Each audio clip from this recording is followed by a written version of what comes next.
새해가 되면 나누는 우리 덕담 인사가 있지요. 새해 복 많이 받으세요.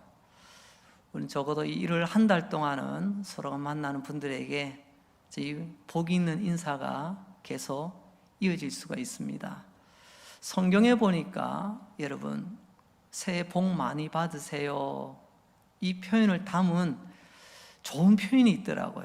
예전에 우리 새해 은혜 집회 때 오셨던 목사님께서 우리에게 소개해 주신 그런 귀한 표현이 하나 있지요. 우리 오늘 예배 드리시는 모든 성도님들 한번 이렇게 인사 한번 나눴으면 좋겠습니다. 아쉬레 아쉬레. 네, 이 말이 새해 복 많이 받으세요 이 의미하고 아주 맞아 떨어지는 것 같습니다. 새해가 되면 앞으로 달려가는 이야기 지난주에 나누었지요. 하지만 좀 아쉬운 게 많이 남아 있습니다. 참 작년을 돌아보니, 지난 날을 돌아보니 참 아쉬운 부분들 여러 가지가 많이 있지요. 특별히 우리 하나님 앞에서 내 자신을 돌아봐도 내가 봐도 마음에 안 드는 부분들이 참 많습니다. 지난 세월 내 마음에 들지 않는 것, 이제 새롭게 한번 시작해 보려면요 중요한 게 하나 있습니다. 그냥 시작하는 게 아니고 질문을 한번 던져보셔야 됩니다. 질문을 던진다고 하는 것은 방향을 설정하는 것이거든요. 올해는 내가 어떤 질문을 던져 어떤 방향으로 달려갈 것인가. 지난날에는, 작년에는 내 실적이 그리고 내 결과가 썩 마음에 들지 않았지만 올해 우리가 바른 질문을 던지며 바른 방향으로 나아가게 된다면 지난날의 아쉬움을 딛고 우리의 감사와 또 삶의 보람이 넘치게 될 줄로 믿습니다. 질문을 던지는 사람, 그리고 질문을 던지지 않는 사람, 삶의 질은요 하늘과 땅 차이입니다. 오늘 시편 1편은 하나님께서 우리에게 질문을 하나 던져주십니다. 앞서 말씀드렸죠. 이 질문은 우리의 삶의 방향입니다. 올해 우리 교회는 내가 믿으면 하나님의 영광을 보리라. 우리는 이렇게 기도하며 이 말씀 붙들고 달려가기를 원합니다. 오늘 하나님께서 우리에게 주시는 질문은 경영 질문이 아니고 인생 질문이라고 말할 수 있습니다. 하나님께서 우리에게 던지시는 질문은 지난 세월 돌아보니 못마땅하냐? 지난 삶이 마음에 안 드냐? 내가 왜 이러냐 싶냐? 그러면 하나님께 던지시는 질문, 너는 이제 어떤 사람이 될래? 달리 표현하자면 너는 어떤 인생을 살아갈 것인가? 이런 질문입니다. 하나님은 우리가 미련하다는 것 아시고 그래서 알기 쉽게 구체적인 예를 들어 주십니다. 그 구체적인 예가 너는 어떤 사람, 어떤 인생을 살래? 그게 바로 복 있는 사람으로 살래? 복 없는 사람으로 살래? 이렇게 표현하십니다. 복 없는 사람이란 오늘 본문 6절에 보면요 악인이라고 되어 있습니다. 그 악인은 하나님의 심판 가운데 망하는 사람이죠. 너 어떤 사람으로 살래? 복 있는 사람으로 하나님께 인정받고 칭찬받는 삶을 살래? 아니면 복 없는 사람, 악인으로 살다가 하나님의 심판, 그 심판의 바람에 날려가 버리는 삶을 살래? 그런 하나님의 질문을 우리에게 던지고 계십니다. 하나님은 우리에게 원하시는 것이 있죠. 하나님께서는 우리의 삶이 복 있는 인생 되기를 원하십니다. 자, 이제 오늘 말씀, 첫 번째 말씀. 그러면 복 있는 사람, 그 복 있는 사람은 누구를 말하는 걸까요? 복 있는 사람, 여러분 오늘 시편 말씀 우리에게 이렇게 표현합니다. 우리에게 입에 익어 있는 말은 복 받는다는 것입니다. 그런데 오늘 시편에 있는 말씀, 본문의 말씀 보면 복 받는 게 아니고요 복 있는 이라고 말씀하고 계십니다. 아, 오늘 목사님 정초가 되니까 오늘도 복 받으라는 말씀 주시려나 보다 그렇게 생각하는 분이 혹 계실지도 모르겠습니다. 하지만 오늘 보십시오. 복 받으라가 아니고요 오늘 하나님께서는 복 있다라고 말씀하십니다. 성경은 복 있는 사람이라고 부르시네요. 복 있다라고 하는 말이 앞서 우리 인사드렸던 히브리어 아슈레입니다. 복 있는, 복 있도다라는 그런 표현이죠. 원래 아슈레라는 말 속에는 사람이 포함되어 있지 않지만 우리는 이것을 좀 의역을 해서 복 있는 사람은 이렇게 번역을 해 두었습니다. 아슈레, 복 있다라는 것이죠. 이건 무슨 말입니까? 복 받는다는 것은 많은 양, 분량에 대한 이야기고요. 복 있다라고 하는 것은요, 마지막 평가를 말하는 것입니다. 다시 한번 말씀드립니다. 복 있다라는 말은요, 지금 내가 얼마나 모을 것인가, 내가 쌓을 것인가, 높일 것인가, 키울 것인가, 이런 말이 아니라 하나님께서 우리의 삶에 대한 마지막 평가가 너는 복 있도다, 아슈레라고 말씀하신다는 것입니다. 여러분, 그리고 이 아슈레라는 말은 훌륭하다라는 그런 뜻입니다. 너의 삶을 보니 참 훌륭하구나. 그리고 히브리어로 이 아시레는 말은 또 축하한다라는 말도 있습니다. 너 참 힘들고 어려운 세월 달려가고 있는데 그래도 참 잘 달려왔구나, 축하해, 그런 뜻이라는 거죠. 먼 훗날 하나님께서 우리의 삶의 끝자락에서 하나님 우리에게 격려하실 것입니다. 아시레, 너는 참 열심히 달려왔구나. 너는 참 축하받아 마땅하구나. 너는 참 복되구나. 이 칭찬을 오늘 예배드리는 저와 여러분 우리 모두가 받게 될 줄로 믿습니다. 여러분 한번 느껴보십시오. 복 있다라고 하는 말, 사실 복 있다라는 것은 복 있는 사람이라는 말을 말하고 있죠. 하나님은 우리의 삶에 기대하는 바가 있습니다. 그래서 우리를 이 땅에 보내셨습니다. 그렇기 때문에 우리 인생은 막 사는 인생이 돼서는 안 됩니다. 하나님께서 나를 이 땅에 태어나게 하실 때는 하나님의 기대, 하나님의 바람, 하나님의 원하심이 있더라는 것입니다. 그 하나님의 기대와 하나님의 원하심, 하나님의 바라심에 딱 맞는 바로 그 사람이 복 있는 사람, 아슈레라고 부를 수가 있습니다. 하나님 이것도 우리가 미련에 잘 깨닫지 못할 때 이것을 깨닫게 하시려고, 그러면 복 있는 사람이 뭔지 아니?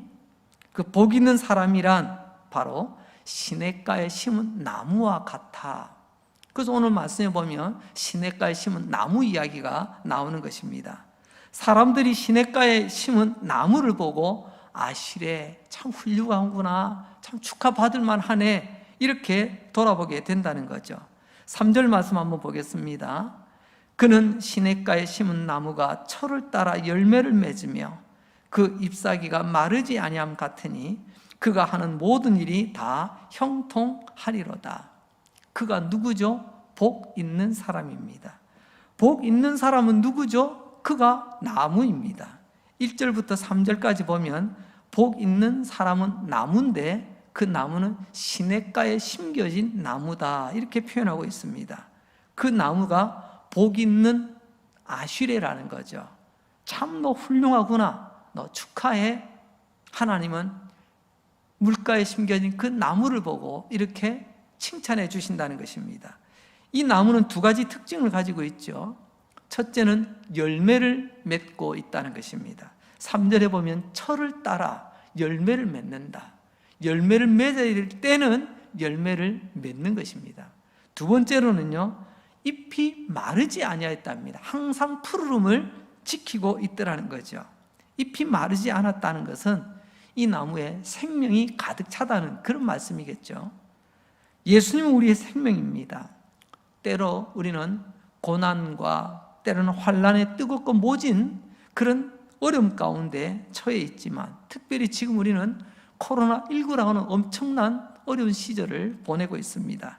하지만 내 안에 예수 생명이 있는 한, 마르지 않는 한, 그 모진 고난의 바람, 그 뜨거운 바람 속에서도 우리는 기쁨과 감사가 메마르지 않고 늘 흘러 넘치게 된다는 것입니다. 이게 잎이 마르지 않는 나무의 특징입니다. 복 있는 사람이란 이런 의미죠. 우리가 무지하여 깨닫지 못할까 봐 하나님께서는 너무나도 아주 꼼꼼히 어린아 입에 밥을 넣어주듯이 그렇게 우리에게 가르쳐 주십니다. 복 있는 사람이 뭔지 모르겠다고? 물가에 심어진 나무를 봐. 때를 따라 열매를 맺고 그 잎이 가물어도 푸르잖아. 복 있는 사람은 바로 그런 사람이야. 그런 사람이 바로 아실에 나의 칭찬을 받는단다. 이렇게 우리에게 말씀하고 계십니다. 자, 그럼 그 열매가 뭐죠? 시편 1편 6절 말씀을 봅니다. 무릇 의인들의 길은 여호와께서 인정하시나 악인들의 길은 망하리로다. 나무는 열매를 맺습니다. 그 열매는 오늘 보니까 하나님이 인정하시는 열매입니다. 많은 열매 아니에요. 큰 열매 아닙니다. 멋지고 화려한 열매 아닙니다. 하나님이 인정하시는 그 열매. 악인들의 길은 망하리로다. 그러니까 그 시냇가의 나무는 형통한 거죠. 망통의 반대가 형통 아니겠습니까? 성공한 나무죠. 열매가 있고 잎이 마르지 않아요. 근데 그 성공은 6절에 다시 말씀합니다. 여호와께서 인정하신다. 여러분의 인생 성공하셨습니까? 아니 목사님, 우리 집에는요 이것도 있고 저것도 있고요, 이런 상장도 많아요. 그것 말고 하나님께서 인정하시는 형통, 성공이 뭐냐는 것입니다. 그것은 바로 하나님이 인정하시는 그 길이라고 말씀하십니다. 여러분, 길이란 내가 살아온 인생 전부를 표현하는 말 아니겠습니까? 내가 살아온 인생 전부를 하나님이 인정하실 때 그게 성공한 나무요, 그게 성공한 인생이라는 말입니다.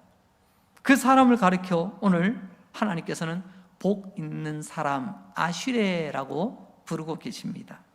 내 인생을 하나님이 인정해 주십니다. 아시레, 너 참 훌륭하구나. 너는 축하받아 마땅해. 너의 삶에 이런 열매가 있구나. 너의 삶은 한결같이 푸르구나. 여러분, 나도 이런 복 있는 사람이 되어야 되겠다. 오늘 예배 가운데 우리 안에 이런 믿음의 결단이 있기를 주의 이름으로 축복합니다. 이제 두 번째로, 그러면 이제 어떻게 하면 이렇게 복 있는 사람이 될 수 있을까요? 오늘 본문에 보니까 복 있는 사람은 두 가지의 삶의 특징을 보여줍니다. 첫째는요, 거절할 줄 알고 피할 줄 안다는 것입니다. 1절 말씀 우리 성도님 같이 한번 읽어볼까요? 시작. 복 있는 사람은 악인들의 꾀를 따르지 아니하며 죄인들의 길에 서지 아니하며 오만한 자들의 자리에 앉지 아니하고. 1절을 한마디로 말하면 거절하는 이야기입니다. 이 1절을 요약하면 세 가지 3종 세트가 소개되어지고 있습니다. 첫 번째 세트는요, 인간 3종 세트입니다. 세 종류의 인간이 있다는 말이죠. 악인, 죄인, 오만한 사람. 이 사람들을 나중에 6절에 보면요, 하나님이 인정하지 않는 세 종류의 사람들입니다. 악인은 누구죠? 쉽게 말씀드려서 믿음이 없는 자를 말합니다. 죄인은 무엇이죠? 죄 짓는 사람을 말합니다. 오만한 사람은 뭐죠? 여러분, 오만한 사람은 자기밖에 모르는 사람입니다. 나 잘난 맛에 살아요. 제가 종종 그렇게 표현해 드립니다. 이 오만한 사람은요, 친구가 늘 따라다닙니다. 삼총사로 몰려다니거든요. 교만이라고 하는 친구입니다. 이 친구는 많이 배웠어요. 그래서 나만큼 똑똑한 사람이 있어 하는 사람이 교만입니다.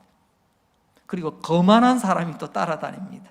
나만큼 부자 있어, 나만큼 많이 가진 사람이 있어, 나만큼 성공한 사람이 있어. 그리고 세 번째 친구가 오만입니다. 오만은요, 나만큼 잘난 사람이 있어. 이 친구들은요, 자기 잘난 맛에 삽니다. 바로 이런 오만한 사람, 하나님이 기뻐하지 않는 이 인간 3종 세트가 바로 악인, 죄인, 오만한 사람입니다. 자, 이 세 사람을 대표하는 표현이 있습니다. 이 세 사람을 대표하는 그 표현이 바로 악인이라고 6절에서는 표현하고 있습니다. 6절에서는 이 세 사람을 반복하지 않고 그냥 악인이라고 표현하거든요. 이 똑같은 사람들이거든요.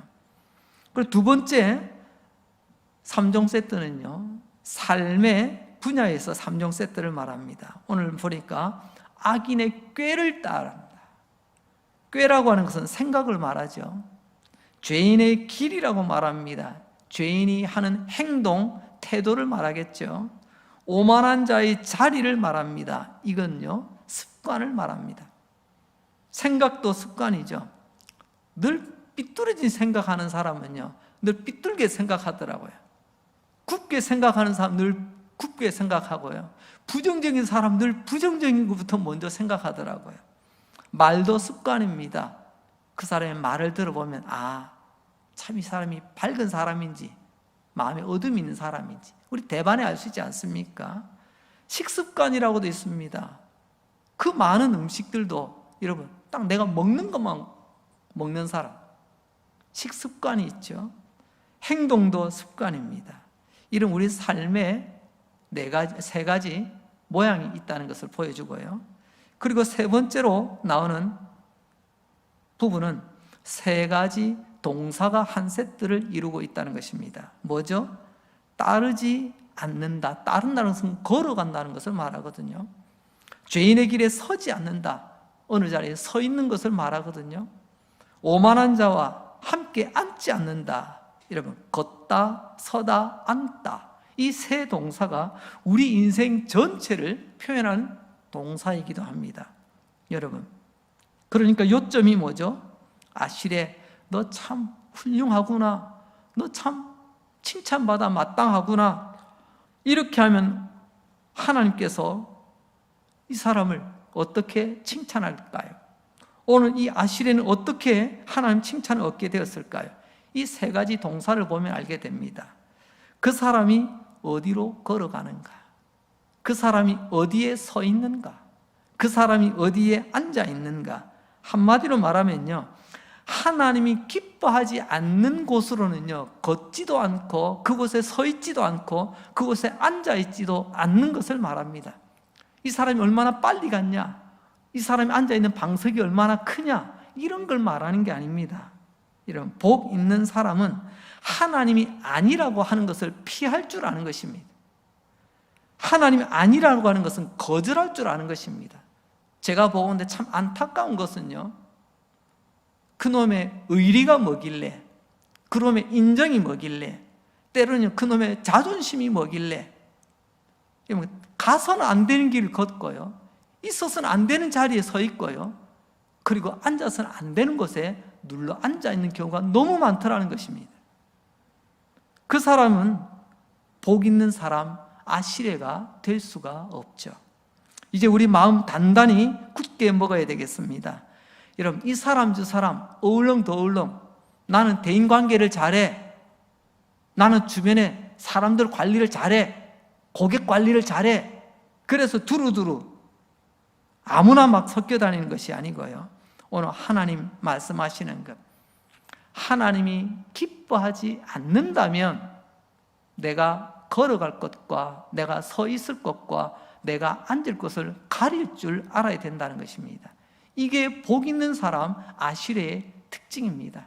그냥 좋은 게 좋은 거라고 둥게 우리가 남이냐고 그러면서 그냥 어울렁더울렁 오늘 말씀하고는 상관이 없는 삶을 살고 있는 것입니다.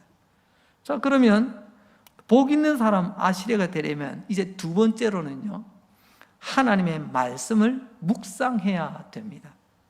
오늘 본문 시편 1편 2절 말씀 우리 성도님 함께 한번 읽어보도록 하겠습니다. 시작.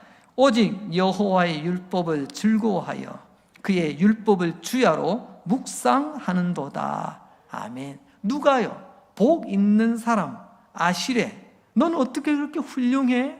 넌 어떻게 그렇게 열매를 맺었지? 넌 어떻게 삶에 그렇게 변함이 없냐? 여러분, 오늘 말씀합니다.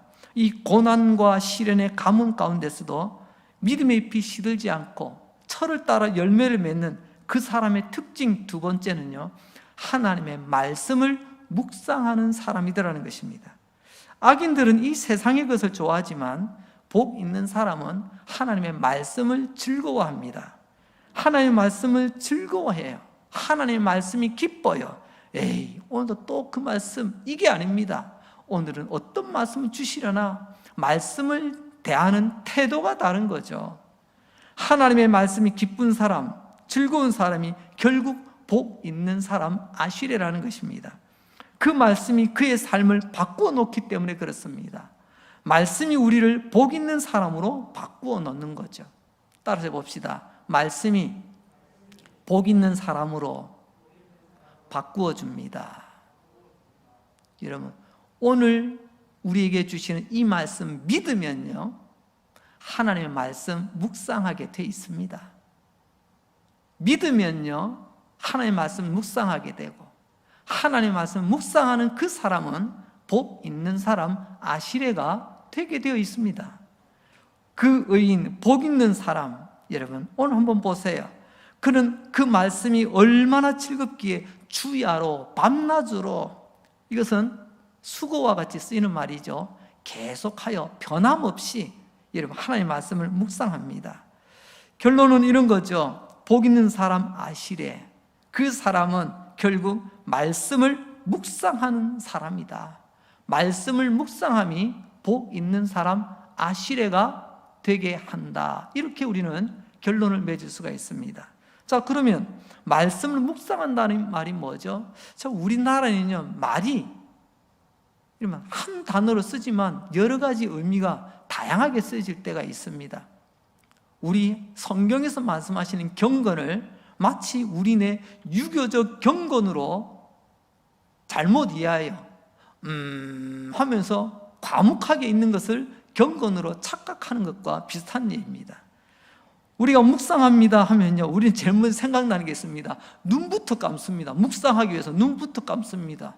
그리고 하고 그 다음 단계로 넘어갑니다. 여러분, 오늘 하나님 성경에서 말씀하시는 이 묵상이라는 뜻은 전혀 다른 의미입니다.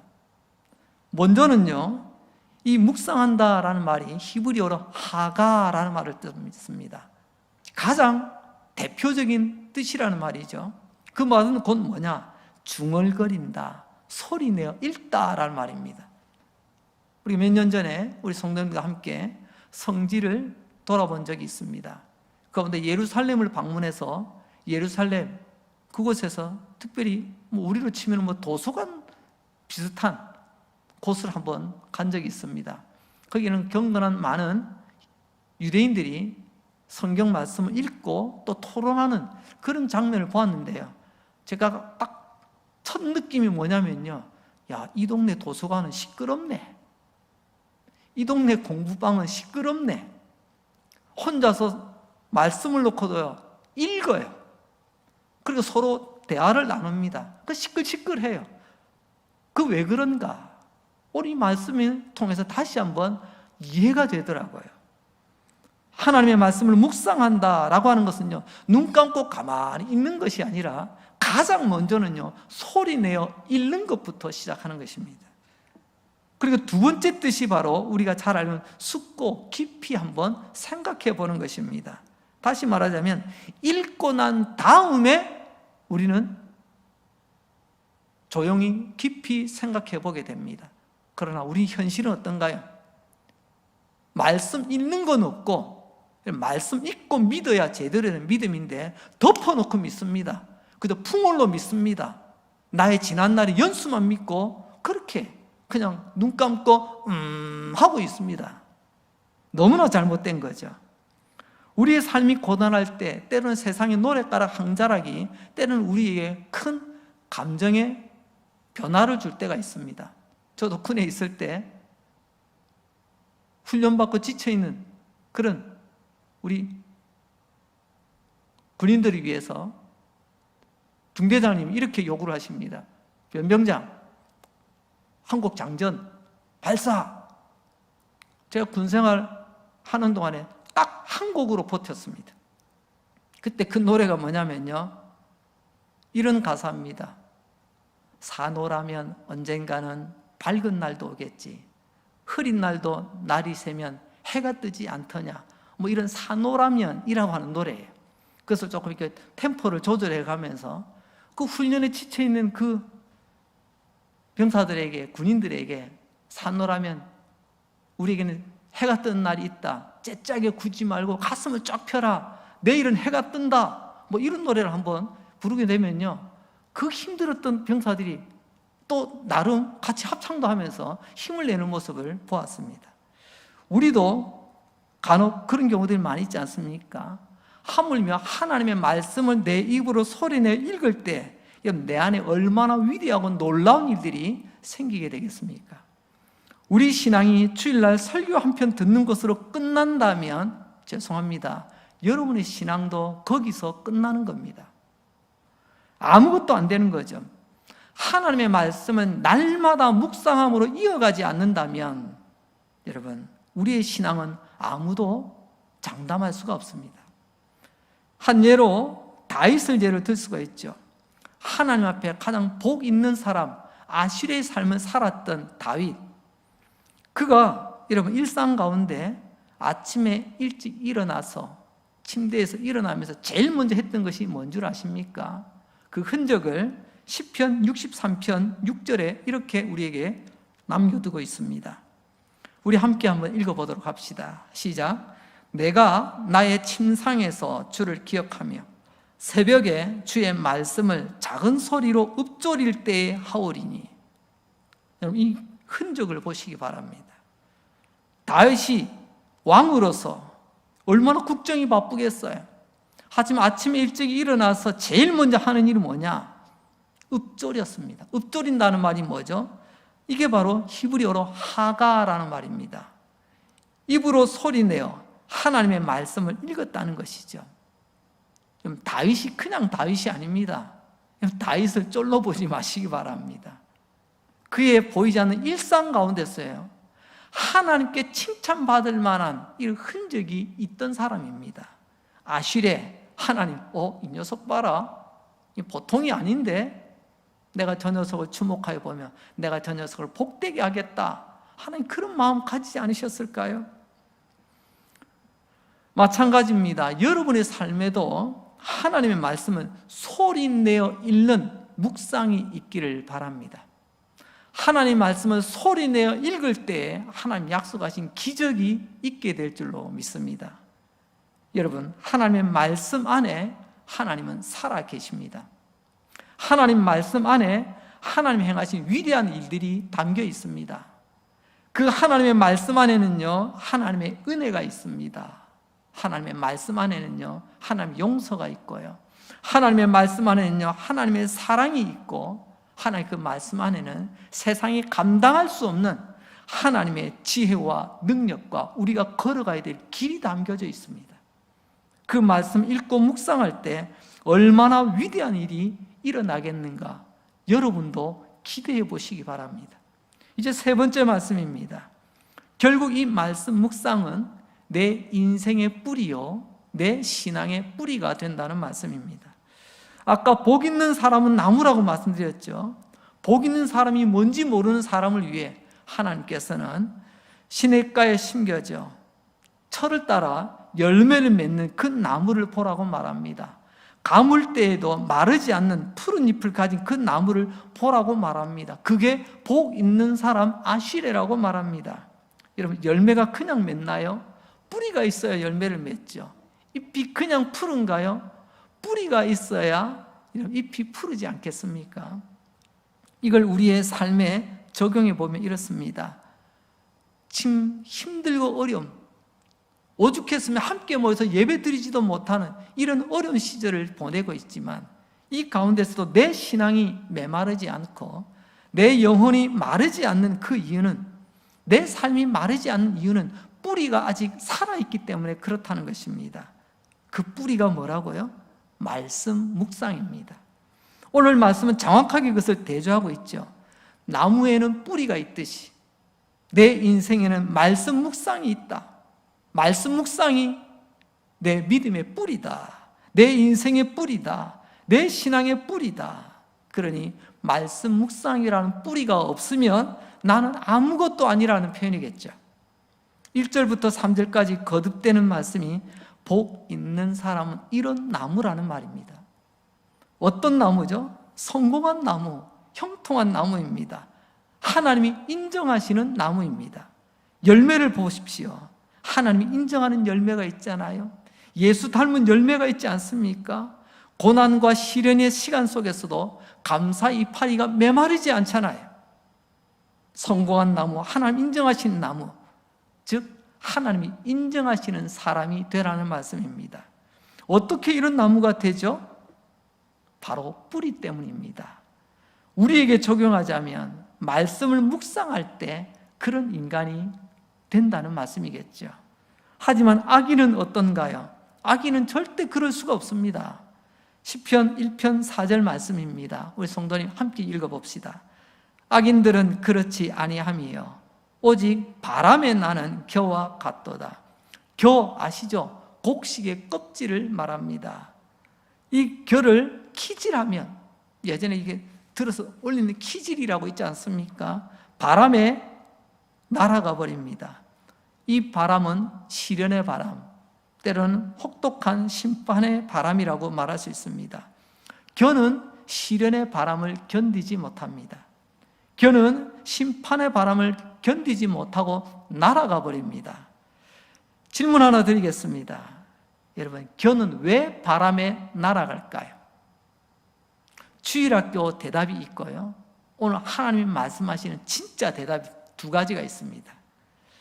주일학교식 대답은요, 목사님, 겨는 가벼워서 바람에 날아가잖아요. 예, 맞습니다. 틀린 건 아니에요. 여러분, 틀리지 않았지만 정답도 아닙니다. 오늘 본문에서 한번 정답을 찾아보시기 바랍니다. 겨가 왜 바람에 날아갔죠? 단순히 가벼워서요? 여기서 한 걸음 더 깊이 말씀을 묵상해 보시기 바랍니다. 그것은 바로 왜 겨가 바람에 날아가느냐? 결론은 뿌리가 없기 때문에 그렇다는 것입니다. 나무는 뿌리가 있어요. 나무가 오래돼서, 나무가 덩치가 커서, 나무가 여러분, 그래서 바람에 날아가지 않는 게 아닙니다. 나무는 뿌리가 붙들어져요. 그래서 날아가지 않는 것입니다. 하지만 겨는요, 뿌리가 없어요. 그래서 바람에 날아가는 것입니다. 나무에게도 왜 고난의 바람이 없겠습니까? 나무에게 왜 심판의 바람이 없겠어요? 하지만 왜 나무는 날아가지 않을까요? 바로 뿌리가 있기 때문에 그렇습니다. 의인이 왜 날아가지 않을까요? 말씀의 뿌리가 있기 때문에 그렇습니다. 혹 여러분, 교회가 날아갈 때가 있더라고요. 왜 그럴까요? 바로 뿌리가 없기 때문에 그렇지 않겠습니까? 우리에게 적용해 봅니다. 우리는 나 자신을 교회의 장로요, 권사요, 집사요, 성도라고 이야기하면서 여러분, 정작 성경을 놓고 산 지가 몇 년째 되십니까? 신앙생활 그렇게 하다가는 끝납니다. 신앙생활 그렇게 하면 뿌리 없는 나무하고 똑같아요. 그래서 지금은 잘 되는 것 같고 괜찮은 것 같지만 여러분도 모르게 여러분의 삶의 잎사귀가 말라가기 시작하고 여러분들의 인생이 썩어 들어가기 시작한다는 것입니다. 하가 소리내어 하나님 말씀 읽는 묵상, 그 다음에 생각하라고 하셨습니다. 말씀 읽고 묵상하시기 바랍니다. 여러분, 말씀 읽지 않고 묵상하는 겨와 같은 신앙생활을 하다가 바람에 날리는 사람 얼마나 많이 있습니까? 내 입술에 하나님 말씀을 읽지 않아 거미줄 쳐진 지가 도대체 몇 년째가 되었습니까? 성도 여러분, 이제 정신 차리시고 아실에 하나님께 칭찬받으시려면 하나님의 말씀을 묵상하시는 복 있는 사람 되시기를 바랍니다. 뿌리 역할을 하는 것이 하나님의 말씀을 묵상하는 것이고, 그래서 시냇가에 심겨진 나무라고 표현하며 우리 교회에서는요, 그런 사람을 강변녹수라고 우리는 부릅니다. 오늘 성경은 그냥 나무와 겨가 아닙니다. 시냇가에 심겨진 그 말씀 속에 이미 뿌리가 전제되어 있지 않습니까? 나무는 뿌리입니다. 겨는 그냥 겨일 뿐입니다. 이 비밀을 깨달아 하가 하나님의 말씀을 읽고 깊이 생각하시는 저와 여러분 될 수 있기를 바랍니다. 존 파이퍼 목사님, 현대 가장 영향력 있는 목회자 중에 한 사람이십니다. 그분이 이렇게 우리에게 이 부분을 말씀해 주십니다. 제가 한번 인용해 보려고 합니다. 여러분, 성경을 묵상하십시오. 소리내어 읽으십시오. 그리고 깊이 숙고하십시오. 때로는 이렇게 읽는 게 의미가 있을까 회의가 될 수도 있지만, 때로는 읽어봐도 뭐가 뭔지 모르겠지만, 그런 두려움이 있지만, 그럼에도 성경의 말씀대로 묵상하십시오. 비록 방금 읽은 것을 대부분 잊어버린다 할지라도 성경을 소리내어 읽고, 또 내 머릿속에 남는 게 하나도 없어 이거 읽어야 될지 말아야 될지 싶지만 그래도 읽으십시오. 그래도 읽으십시오. 하나님의 말씀은 우리가 이해할 수 없는 방식으로 우리 안에 머물고 있습니다. 읽고 난 다음에 다 잊어버린 것 같죠? 없어진 것 같죠? 하나님의 말씀은 우리가 이해할 수 없는 신비한 방법으로 우리 안에 쌓인답니다. 남아있답니다. 우리 안에 머물고 있는 그 하나님의 말씀이 쌓이고 쌓여서 진리가 되는 것입니다. 우리 안에 쌓이고 쌓인 그 하나님의 말씀이 내 삶에 영향을 주고 내 인생에 영향을 끼치고 내 믿음에 영향을 끼침으로 열매 맺게 하시고 가뭄을 견디게 하는 것입니다. 할렐루야. 이것을 믿으면 말씀 묵상할 수밖에 없어요. 그 말씀 묵상하는 사람은 복 있는 사람, 아시레가 되는 거죠. 요즘 내가 왜 이럴까 싶습니까? 남들에게 말 못할 고민이 있습니까? 시편 1편은 딱 한마디 합니다. 성경을 소리내어 읽지 않아서 그렇다. 소리내어 읽을 때마다 우리 삶에 더러운 귀신들이 떠나고 무거운 짐들이 벗겨지는 역사가 일어나게 될 줄로 믿습니다. 그 말씀 속에 살아계신 하나님의 능력이 다시 한번 능력의 말씀으로 우리 삶에 역사하게 될 줄로 믿습니다. 우리 성도님, 이제 성경 먼저 소리내어 읽고 묵상하시기 바랍니다. 이제 말씀을 정리합니다. 오늘 시편 1편은 우리에게 세 가지 질문을 던지고 있죠. 첫째 1절에 보면 너는 어떤 사람이 될래? 다시 말하면 복 있는 사람이 될래? 복 없는 사람이 될래? 3절과 4절에 보면 너는 뿌리 있는 나무가 될래? 뿌리 없는 겨가 될래? 뿌리가 있는 나무가 되면 열매를 맺고 이파리가 푸르게 되는데 뿌리가 없는 겨는 바람에 날아가 버리고 맙니다. 그리고 세 번째로 6절에 보면 너는 하나님께 인정받을래? 아니면 망할래? 하나님이 인정하시면 성공 형통입니다. 하나님이 인정하지 아니하시면요, 누가 뭐라 해도 그냥 망통, 망하는 겁니다. 질문은 다르지만 의미는 똑같지 않습니까? 이제 우리의 대답이 분명해야 될 줄 압니다. 주님, 나 복 있는 사람 아시레가 되고 싶어요.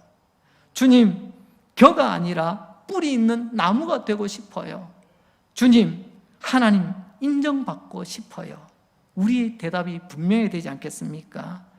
그러면서 이 시편이 던지는 마지막 질문이 있습니다. 방금 전 우리는 주님이 복 있는 사람이 되고 싶다고, 뿌리 없는 겨가 아니라 뿌리 있는 나무가 되고 싶다고, 망하는 인간이 아니라 하나님 앞에 인정받는 인간이 되고 싶다고 말했습니다. 그러면 마지막 질문, 그러면 너는 악인의 꾀를 따를래? 하나님의 말씀을 따를래? 여러분, 하나님의 말씀 따르는 것이 믿음입니다. 믿으면 하나님의 말씀을 묵상하게 돼 있고요, 하나님의 말씀 묵상하는 사람은 복 있는 사람, 아시레가 됩니다. 우리가 묵상하는 이유가 바로 하나님의 말씀을 따르기 위함이라고 했지 않습니까? 내가 하나님의 말씀을 제대로 묵상하고 있는지는요, 말씀 따라가고 있는지 아니면 말씀과 따로 가고 있는지를 보면 알 수가 있습니다. 저와 여러분, 2021년 이 한 해 동안 하나님의 말씀을 즐거워하고 그 말씀을 주야로 묵상함으로 하가 소리내어 읽고, 때로는 읽은 말씀이 가슴에 와닿을 때는 깊이 숙고하면서 그때 아시레 훌륭하구나, 하나님 앞에 이렇게 인정받고 칭찬받는 멋진 인생이 될 줄로 믿습니다. 복되신 여러분들 되시기를 주님의 이름으로 축복합니다. 기도하겠습니다. 하나님 아버지 감사합니다. 오늘도 말씀 주셔서 감사합니다. 잘 들었습니다. 하나님께서 주시는 위로의 말씀, 때로는 희망의 말씀, 때로는 책망의 말씀. 하나님 아버지, 내가 강림제일교회 성도요, 집사요, 권사요, 장로인데 내 입으로 성경을 소리내어 읽어본 지가 도대체 몇 년이 되었는지요. 뿌리 없는 나무처럼 이파리가 말라가는지도 모르고 내 영은 썩어가는지도 모르고 나는 그렇게 살았습니다. 주님, 내가 이것저것 다 가졌지만 아쉬래, 과연 하나님 인정해 주시는 사람인가? 아, 훌륭하구나. 어떻게 그렇게 살았어? 축하해. 아버지, 우리 모두가 올 한 해 동안 하나님 앞에 이런 사람 되게 해 주시옵소서. 하나님의 말씀을 사랑하고 그 말씀을 주야로 묵상하는 우리, 그래서 하나님 앞에 참 예쁜 사람들로 서게 해 주시옵소서. 또 한 주간 이 말씀 신천하며 살아갈 수 있도록 사랑하는 주의 백성들에게 복을 더하여 주시옵소서.